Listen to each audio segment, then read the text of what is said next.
Senhor Jesus, Divino Amigo, auxilia-nos a nos aceitar como somos, com a consciência de que devemos melhorar sempre. Que não nos acomodemos em nossos erros e deficiências, mas tampouco nos deprimamos ante a própria realidade.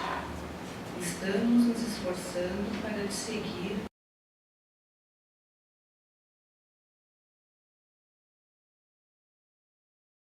a passos vacilantes, é verdade, mas estamos. Já não somos mais o que éramos. Não mais nos comprazemos como outrora com o mal que existe em nós. Incomoda-nos, Senhor, a constatação da nossa própria incapacidade de amar. Não nos deixeis, todavia, esmorecer em nosso esforço de renovação. O trabalho é a nossa oficina de luz. Possibilita-nos real aproveitamento do tempo que nos concedes. Não mais queremos viver enganando, transferindo culpas e responsabilidades. Senhor, queremos seguir-te sempre. A nossa exposição de hoje está com o nosso amigo André. Boa noite a todos, bem-vindos ao Reino de Luz. A nossa palestra de hoje é do livro Leis Morais da Vida, do Espírito João de Ângeles, psicografia de Divaldo Pereira Franco. E o tema dessa noite diz respeito à lei do progresso, e o título do capítulo do livro, Diante do Progresso. Bem, iniciando a nossa palestra, nós vamos fazer uma pequena viagem aos últimos 150 anos da passagem nossa aqui pela Terra. Então vamos fazer um breve histórico desses últimos 150 anos. Então, nós vamos lá para a segunda metade do século XIX. E nessa segunda metade do século XIX, a gente poderia dizer que foi uma época extraordinária. A partir lá de 1850 até 1900. Por que foi uma época extraordinária? O que caracterizou essa época? Bem, naquela época, a ciência começou a se desenvolver, começou o seu crescimento. Em que sentido? Muitas descobertas científicas e, principalmente, explicações científicas para os fenômenos da natureza. Ou seja, o que acontecia? Antes, os fenômenos da natureza, eles eram explicados sob o aspecto divino. A explicação era divina, era um fenômeno não conhecido. À medida que a ciência começou a se desenvolver, esses fenômenos naturais começaram a receber uma explicação científica. Essa evolução da ciência levou a um desenvolvimento tecnológico. Então começaram a surgir novas máquinas, novos processos, novos serviços, novos produtos. Para quê? Principalmente para a melhoria da qualidade de vida das pessoas. E principalmente para a solução dos problemas das pessoas. Então foi uma época de grandes transformações provocadas pela evolução da ciência. A ciência ali começou o seu grande desenvolvimento, os seus grandes passos. Para ilustrar isso, nós temos aqui algumas descobertas e invenções daquela época. Então podemos citar o motor, o telefone, que ali naquela primeira foto aparece o inventor do telefone fazendo uma demonstração para o público. O rádio, o microfone que está sendo usado aqui, a origem é lá nessa época. O gramofone, o refrigerador, o filme fotográfico, o cinema, que se chamava cinematógrafo, o automóvel, ali naquela fotinho de baixo, o primeiro automóvel da Benz, a lâmpada elétrica, também mostrada ali na figura do centro, né, de Thomas Alva Edison, e o raio-x. Então vejam que são várias descobertas, várias invenções daquela época e que até hoje são importantes e estão presentes na nossa vida, no nosso cotidiano. Mas o que essas invenções, elas representavam para aquelas pessoas naquela época? Então, procurando responder isso, nós fomos buscar uma manchete do jornal da época sobre o cinematógrafo, finalzinho do século XIX. E aí dizia a manchete sobre a primeira sessão de cinema: é a própria vida, é o movimento vivo que se vê no cinematógrafo. A fotografia deixou de fixar a imobilidade. Ela agora perpetua a imagem do movimento.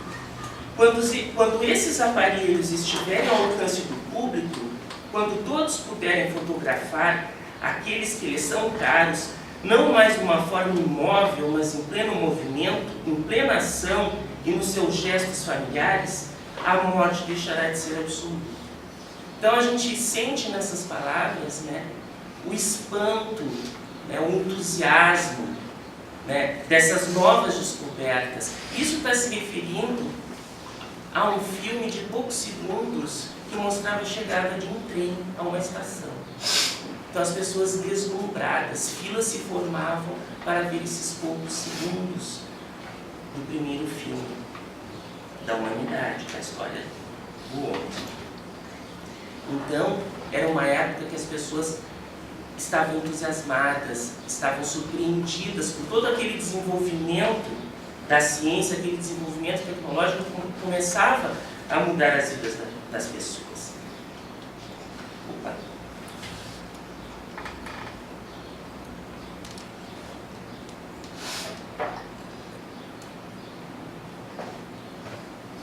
Também foi a época dos grandes mestres da pintura. Então a gente pode citar, né, Monet, Renoir, Van Gogh, Toulouse-Lautrec, Gauguin, que fizeram grandes obras artísticas que até hoje são admiradas.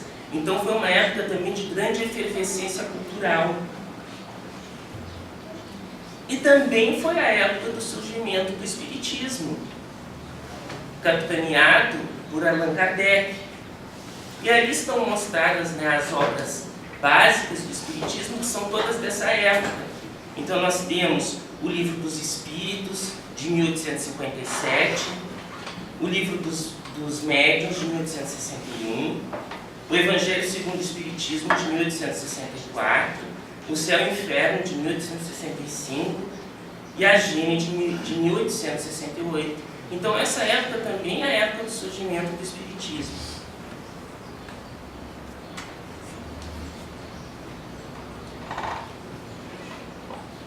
Bem, o que então poderia se dizer, qual era o pensamento predominante nessa época? Então pensava-se o seguinte, que o conhecimento científico aliava-se à razão, ao progresso, ao materialismo. Então todo esse afloramento da ciência, essas grandes descobertas, essas grandes invenções que começaram a mudar a vida, começaram a levar ao materialismo. E dizia-se o quê? Que esse materialismo, ele apresentava para a humanidade um futuro sem sobressaltos, num progresso contínuo e sem dramas. Então as pessoas acreditavam no quê? Que essa ciência levaria a um progresso contínuo, a um período longo de prosperidade, de paz, de riqueza. A razão humana e o conhecimento material conduziria à liberdade, à felicidade, à riqueza. Era isso que se pensava, mas se esqueceram de uma coisa: o descuido do progresso moral em prol do materialismo. Então o materialismo predominava e acreditava-se que isso traria felicidade à humanidade e traria um progresso contínuo para a humanidade. Mas não se dava o devido valor ao progresso moral, que deveria caminhar junto. E aí então o que aconteceu? A partir desta época, lá da segunda metade do século XIX, houve isso que se esperava. O conhecimento científico por si só levando ao progresso da humanidade, à felicidade, à riqueza, não foi isso que aconteceu. Porque logo que entrou o século XX, houve a eclosão da Primeira Guerra Mundial. E aí o que a gente observou? O que a gente observa hoje? Né? Que muitos daqueles inventos, muitas daquelas descobertas foram usadas em prol do mal, né? Para destruir, para matar, para prejudicar. O próprio avião que foi inventado na Primeira Guerra já foi usado como uma arma. Os conhecimentos da química foram usados para armas químicas, né? Para combates nesta guerra. E aí, logo passada a Primeira Guerra, lá em 1939, eclode a Segunda Guerra Mundial. E aí todos os conhecimentos da física, do átomo, foram usados para quê? Para a construção da bomba atômica, para destruir, para dizimar, para provocar morte e provocar destruição. Então foi isso que aconteceu. Essas guerras elas foram tão sérias, tão destruidoras, que depois delas não houve, né, uma situação tão dramática. As guerras continuam existindo, mas não nessa proporção. Bem, e aí o que aconteceu a partir dos anos 60, já num período de relativa paz, passado esses períodos de guerra? O progresso científico, a evolução científica, ela se voltou principalmente para o bem-estar dos seres humanos. Então, o que começou a surgir nas vidas já lá a partir dos anos 60? Né? Todas as formas de conforto, de bem-estar na nossa casa. Então surgiu a televisão, o toca-disco, né, para ter uma música, a televisão para ter um programa, uma diversão, o ventilador para amenizar o calor, né, a geladeira para conservar os alimentos, como aparece aí nessas fotos, que talvez alguns aí tenham usado esses aparelhos aí que hoje são obsoletos, né, mas que tiveram seu papel importante para nos trazer o bem-estar. E isso continua evoluindo até os dias de hoje. Então, cada vez mais, nós temos um bem-estar na nossa casa, no nosso ambiente de trabalho, com todas as formas de aparelhos de eletrodomésticos, de novas tecnologias. Hoje, todo o conforto ele está ao alcance de um controle, de um botão de um controle remoto ou de uma tela.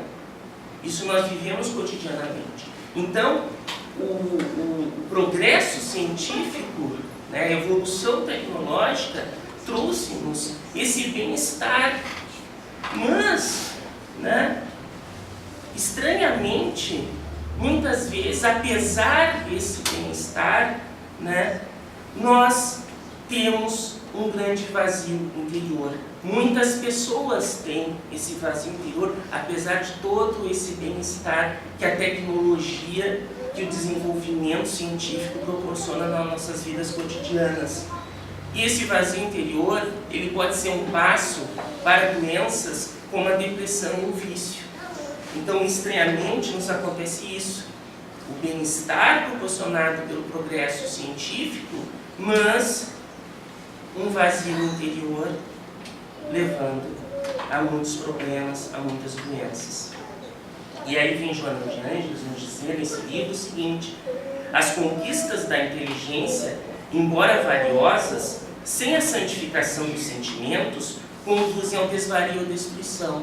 E aí quando ela fala isso, e a gente lembra o que foi dito há pouco, a gente tem que concordar com ela. Porque as conquistas da inteligência é o desenvolvimento científico e tecnológico. E eles são com certeza valiosos. Mas eles têm que vir acompanhados de quê? De progresso moral também. Né? Porque senão eles podem conduzir à destruição, ao mal. Que pode ser na forma de uma guerra, como foi o caso das grandes guerras, ou pode ser um mal para nós, para o nosso interior, para o nosso íntimo, doenças do nosso coração. Então nós temos que pensar sobre isso, né? É isso que se propõe o estudo desse capítulo de hoje. Então, o que a gente pode, nesse momento, dizer? Que houve e que há um desequilíbrio entre o progresso material e o progresso moral. Então a gente observa nessa figura aí uma balancinha e a gente vê o quê? Que o progresso material ele pesa muito. Então houve um grande desenvolvimento sob o ponto de vista material. O que significa? Né? Desenvolvimento científico, desenvolvimento tecnológico, né? Facilidades, novidades, né? Vários serviços, vários equipamentos, né? À nossa disposição, né? Várias tecnologias, né? que são, com certeza, extremamente importantes, extremamente positivas para a nossa vida. Mas o progresso moral foi deixado de lado, foi deixado em segundo plano.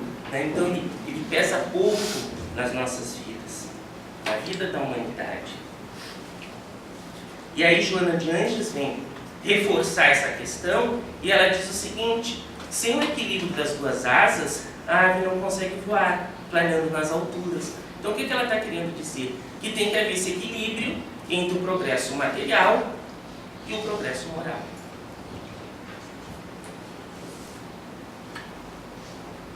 E aí surge-nos uma pergunta, né? Onde então buscar a solução, a inspiração, para a gente conseguir equilibrar nas nossas vidas, então, e consequentemente contribuir para a humanidade? Como a gente vai conseguir equilibrar, né, o progresso material e o progresso moral? Quer dizer, se o progresso moral ele está em desvantagem, né, ele está em segundo plano, como podemos solucionar isso? Como podemos dar atenção para o nosso progresso moral? E aí, qual seria a solução recomendada nessa noite? Encontrar a solução no Evangelho segundo o Espiritismo, que é lá daquela época, lá como a gente falou, lançado em 1864. Para quem não conhece, o que é o Evangelho segundo o Espiritismo? É um livro, ele está aqui, inclusive, é uma versão dele, que contém 27 capítulos, mais uma coletânea de preces espíritas. Né? Esses 27 capítulos, eles tratam do quê? Eles tratam das passagens do Evangelho de Jesus, mas à luz dos espíritos, né? Com a interpretação dos espíritos. Então, né, ele contém o quê? As instruções dos espíritos. E o que dizem essas instruções dos espíritos? Eles conclamam a prática do Evangelho e mostram os meios de moldar a conduta moral. Então, o que a gente poderia dizer? Né? Que ali, né, é um roteiro, é uma receita para o nosso progresso moral. Né? Claro que não basta apenas ler, é necessário entender e é necessário praticar. E aí, todos esses 27 capítulos eles são importantes. Mas na noite de hoje, resolvemos escolher um desses capítulos, então, que sirva, né, de incentivo para o nosso progresso moral. E que capítulo é esse? É o capítulo 15 do Evangelho segundo o Espiritismo. Fora da caridade não há salvação. E separamos 3 trechinhos sobre esse capítulo. Então, o primeiro trecho diz assim: toda a moral de Jesus se resume na caridade e na humildade, ou seja, nas duas virtudes contrárias ao egoísmo e ao orgulho. Então ele bota aqui a importância, né, da caridade. Toda a moral de Jesus se resume na caridade e na humildade. Não podemos amar a Deus sem praticar a caridade para com o próximo. Todos os deveres do homem se encontram resumidos nessa máxima: fora da caridade não há salvação, que é o grande lema do Espiritismo. E ainda aqui, uma passagem do apóstolo Paulo, que consta ali no Evangelho segundo o Espiritismo: ainda que eu tivesse a linguagem dos anjos, ainda que eu tivesse o dom da profecia e penetrasse em todos os mistérios, ainda quando eu tivesse a fé possível capaz de transportar as montanhas, se não tivesse caridade, eu nada seria. Dentre essas 3 virtudes, a fé, a esperança e a caridade, a mais excelente é a caridade. Então mostra, né, que a caridade ela é extremamente importante, como nas palavras de Paulo aqui, né, é mais importante que a própria fé. Né? Então a caridade, né, ela é o caminho, né, para o progresso moral, então, que se busca, para equilibrar com o progresso material. E aí surge uma pergunta: fazemos a caridade?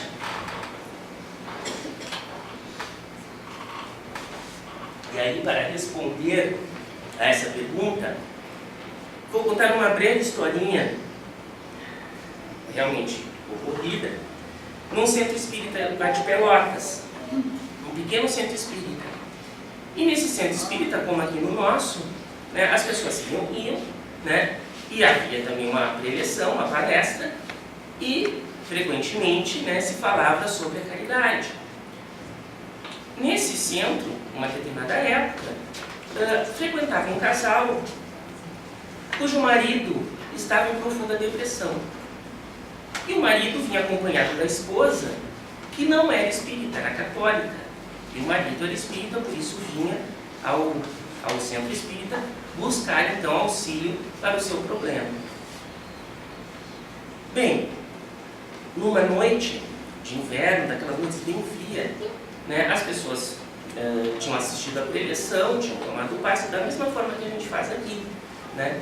E aí no final foram todos saindo, né, para ir para suas casas, inclusive os trabalhadores daquela noite e esse casal que frequentava o centro espírita.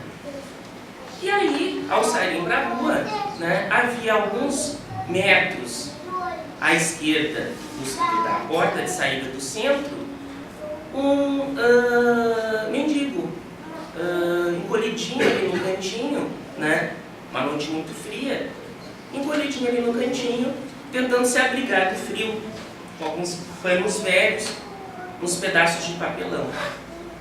E aí as pessoas foram saindo, se cumprimentando, dando tchau, né, desejando uma boa semana, né, e ninguém percebeu a presença ali daquele mendigo a uns poucos metros da porta do centro.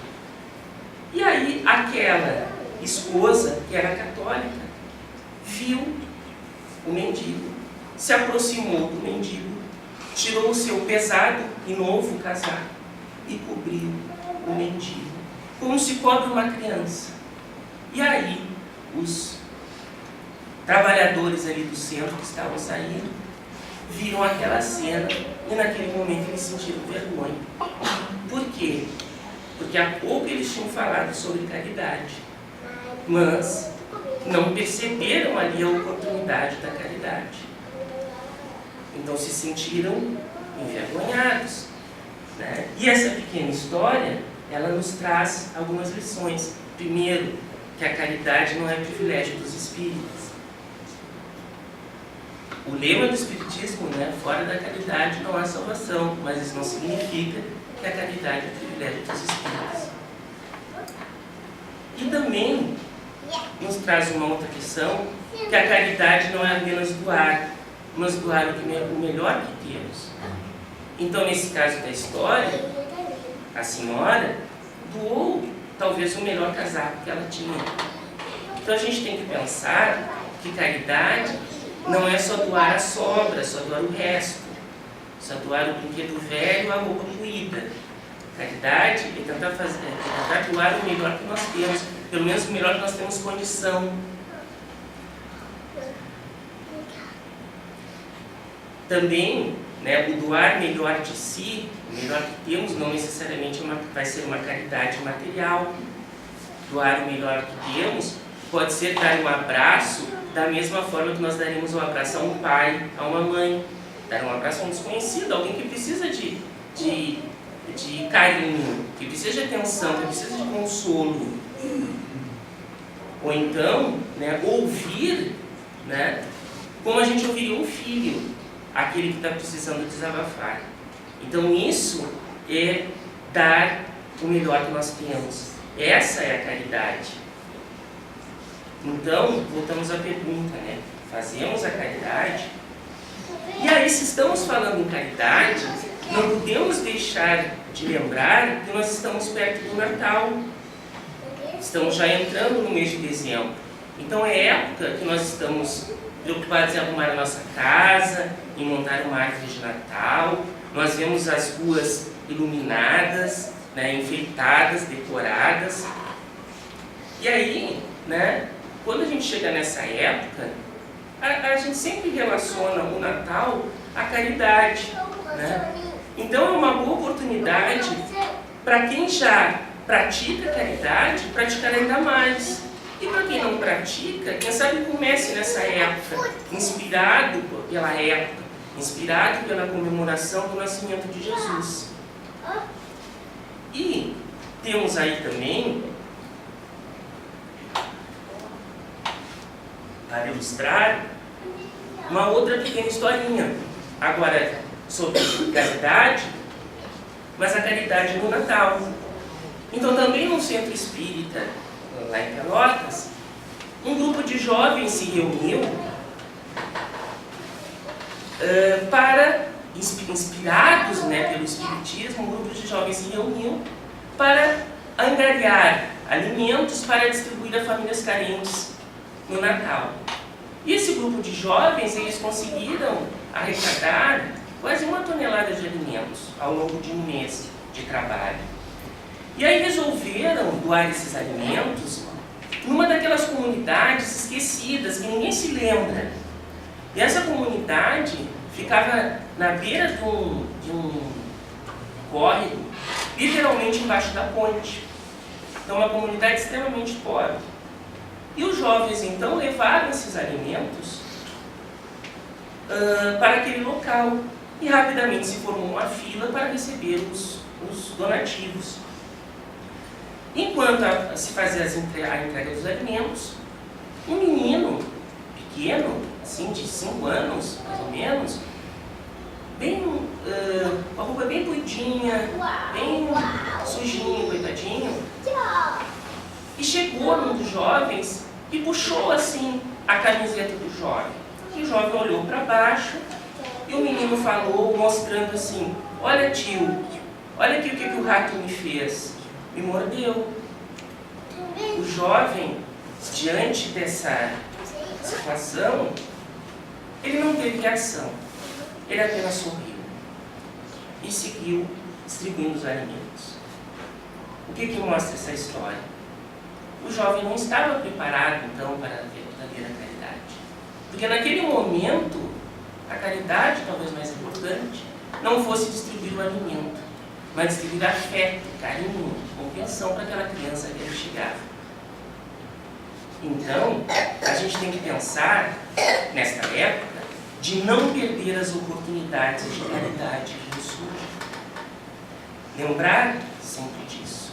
Não perder as oportunidades. Nós temos que prestar atenção, nós temos que olhar à nossa volta e ver, perceber aqueles que precisam do nosso auxílio. Precisam da nossa ajuda, seja uma ajuda material ou uma ajuda moral, sentimental. E dessa forma, então, nós estaremos contribuindo para equilibrar a nossa balança interior ali entre o progresso material e o progresso moral. E se a gente está contribuindo para o equilíbrio da nossa balança, a gente vai estar contribuindo para o equilíbrio da humanidade. Então, com isso, né, se todos fizessem isso, com certeza rapidamente a humanidade chegaria a esse equilíbrio. Mas nós temos que fazer a nossa parte, cada um de nós. Para finalizar, uma pequena mensagem de um prêmio Nobel da Paz de 1952, Albert Schweitzer. A quem o sofrimento pessoal é poupado deve sentir-se chamado a diminuir o sofrimento dos outros. Então, o que essa mensagem final nos diz? Se nós somos poupados da fome, da falta de alimento, nós temos que ajudar aqueles que passam fome. Se nós temos quem nos abrace, quem nos console, nós temos que consolar aqueles que não têm essa possibilidade. Se nós temos alguém que nos ouve, que nos compreende nas horas difíceis, nós temos que abrir os nossos ouvidos para aqueles que precisam ser ouvidos. Então essa é a mensagem que fica. nessa noite. Uma boa noite a todos, que a paz de Jesus fique em seus corações.